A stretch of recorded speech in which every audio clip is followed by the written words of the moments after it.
Alright, well, I can't actually find a copy of this game online. I have it on my DVR for some reason. It didn't record the part after it, so I didn't get the very end of the game.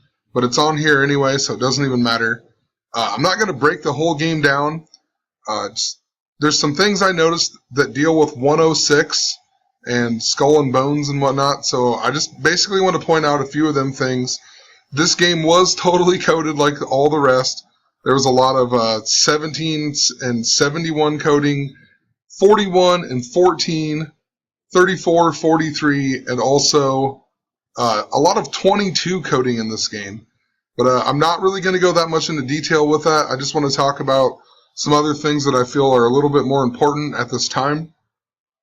But I will remember what I'm talking about and maybe bring it up at a later date. So I'm going to talk. So Illinois, I guess, they came back and won, and they ended up scoring 14 points, making them 4-1. So 14 and 41. I honestly can't believe I didn't even notice that before the game even began. But 14 even adds up to 41 if you write it out as a word. But also, the very last play of the game where they came back and won here. Let's pull it up. It took 41 seconds, 6 plays, 41-second drive. Interesting, and then they won with 14 points, making them 4-1. And a little bit of 22 in here, so the very first play of the game, was a kickoff. It was returned by Jordan Nelson for 22 yards, and he even had 2 kick returns, 2. They were both for 22 yards. The first one went to the 22-yard line.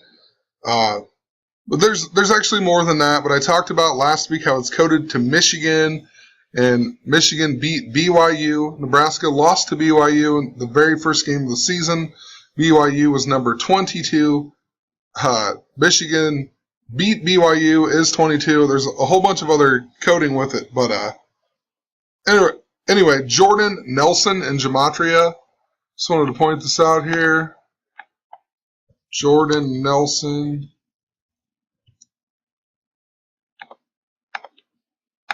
is 141, so 14 and 41, the mirrors. But also, I mentioned a lot of this stuff before, but so the word 14 equals 41. Black shirts is the starting defense of Nebraska, and that equals 41. They're compared. They throw the bones and stuff like that. It's all about the skull of bones. They even call the stadium. Sometimes they call it the Boneyard. It's all about the skull and bones. Skull and Bones is even 41. Husker fans 41. The stadium is actually called Memorial Stadium, which adds up to 41. Even Black Shirt got hurt right before halftime, number 14. So, interesting. And what stuck out to me was at the very end of this game, what happened was Illinois came back. So we also got Illinois versus Nebraska. I've talked about Lincoln and Lincoln, Nebraska. Abraham Lincoln. Abraham Lincoln is from Illinois. But let me find it here. The very last play of the game. I'll just play the tiny little clip here so you can see what I'm talking about. By Geronimo Allison for the touchdown. Geronimo Allison catches the game-winning touchdown.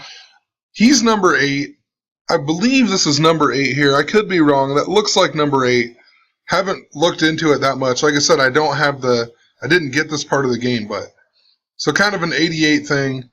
But anyway, the name stuck out to me, Geronimo Allison. And I remember that George Bush's dad, or grandpa, depending on what Bush you're talking about, there was the thing about the skull and bones and how they dug up Geronimo's skull, like the Native American Geronimo.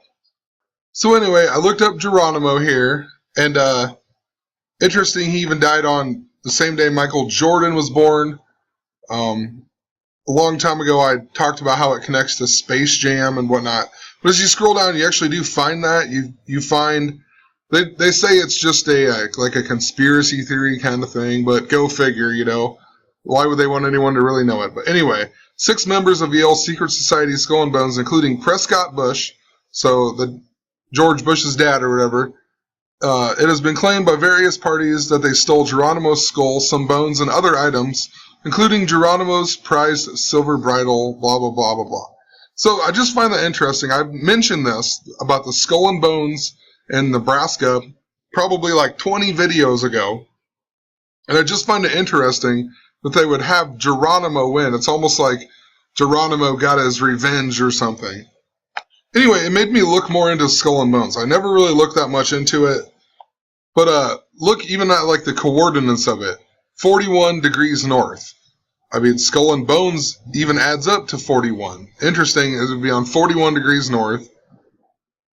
Yale even adds up to 43 that I've talked about multiple times. Russell Trust Association, it says, owns the society's real estate and oversees the organization. Let's look up Russell Trust Association.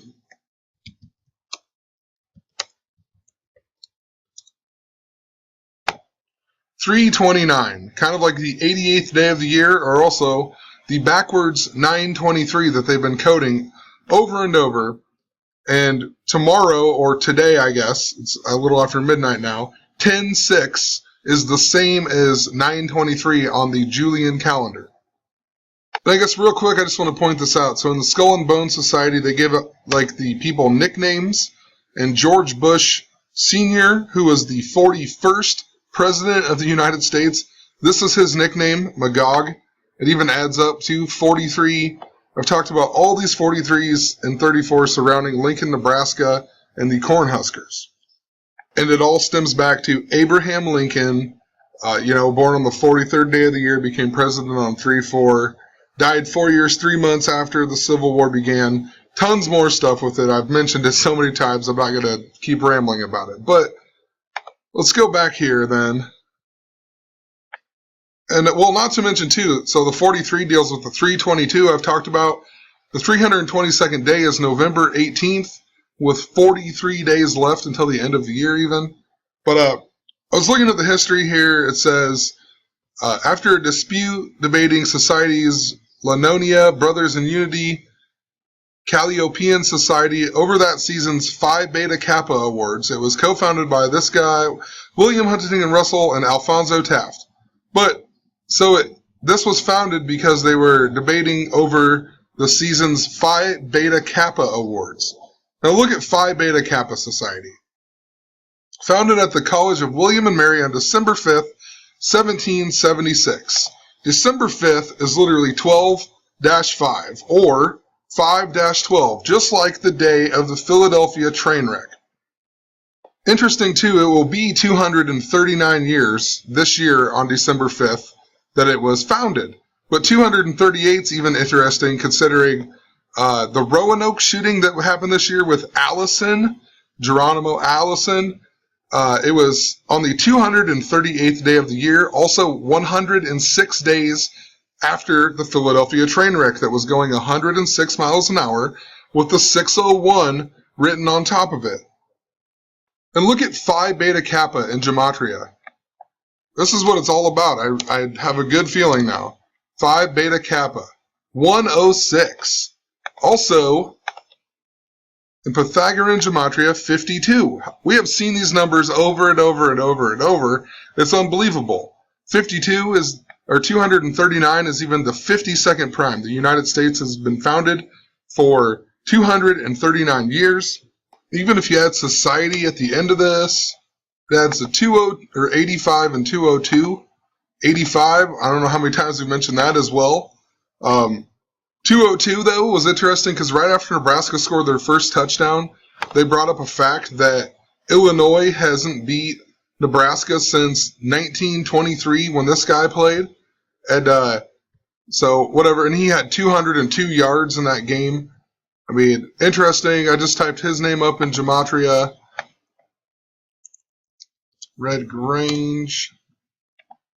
79 and also 52. And I said this game had a lot of 22 in it, and 79 is even the 22nd prime number. Also, even Geronimo Allison adds up to 79. It says this fraternity also was the first collegiate Greek letter fraternity. It was among the earliest collegiate fraternal societies, blah, blah, blah, blah, blah. So, interesting that it has the 12-5 date. But I wanted to go back here, wanted to point out just a couple more things. So this was one of the co-founders of it. He died in the year 1885. We've been seeing 85 a whole bunch. The age of 75. Philadelphia is even on 75 degrees, whatever it is, east or west. West. Alfonso Taft is the other guy, and he died in the year 1891. I've been seeing 91 a whole bunch. Some of the players in this game, some of the significant things, they added up to 91. I'm going to run out of time. Maybe I'll bring it up here. I actually don't have enough time. I'm just going to point out one big one. Fighting Illini, that is what Illinois' name is. That adds up to 91. I had talked about a while ago that it seemed kind of strange that Jimmy Carter, George Bush, Ronald Reagan, they all are going to be live into their 90s. There was something weird. I can't remember what it all was, but Jimmy Carter just turned 91 on 101, the day of the Oregon shooting. The shooter was 26 years old even. Even 101 is the 26th prime. I don't know if anyone's noticed that. I was going to mention it and make a video, I never did. But anyway, Jimmy Carter turned 91 111 days after George Bush Sr. turned 91. And George Bush Sr., skull and bones. Who knows? I don't know the significance of 91, but I have been seeing it a lot lately. It does have the same gematria as Revelation, though. Now that I'm thinking about it. If you type out 91, it's 49 and 121, just like the word Revelation. So this all stems back, we've talked about, to Philadelphia, the Philadelphia Trainwreck. Philadelphia is in the book of Revelation. It's one of the 7 churches. I talked about the Space Jam stuff. It all stems back to Michael Jordan. The capital of Jordan used to be called Philadelphia until the year 106 AD, and then it was destroyed by earthquakes. In another 106, the punter, or the field goal kicker for Illinois here, his name adds up to 34, his last name 34 and 106. And he's number 17, which I've talked about before with the Moses coding in Nebraska and whatnot, and Abe Lincoln. So they both freed the slaves, whatever. So interesting. His name even adds up to 106. And he missed 2 field goals in this game. I even forgot to mention when I said the Red Grange stuff, that was the last time that Illinois beat Nebraska at home. And it was on 10/6 of 1923. So technically it was even 91 years ago, almost 3 days short of 92, but it was still 91. And it was on 10/6, even 106. Anyway, since this was founded on 12/5, I wanted to just look up, it was 1776. I wanted to look up a few dates with it. So 10/6 to 12/5 is 60 days. 60 has been coded like crazy. I'm running out of time, but if you go back and watch the previous video, I actually talk a little bit about the 60s, but it has been coded. Even from Independence Day then to 12/5 is 154 days, kind of like the day that Abraham Lincoln died. Also 5 months, 1 day, which I'll talk about in a minute with Geronimo. Actually, I don't have enough time, so I'm just going to stop it here and make another video. So I'll see you in part 2. Interesting, Geronimo even adds up to 51. There's more to it, but like I said, see you in the next video. I just know I can't cram it all in a minute, so have a good one.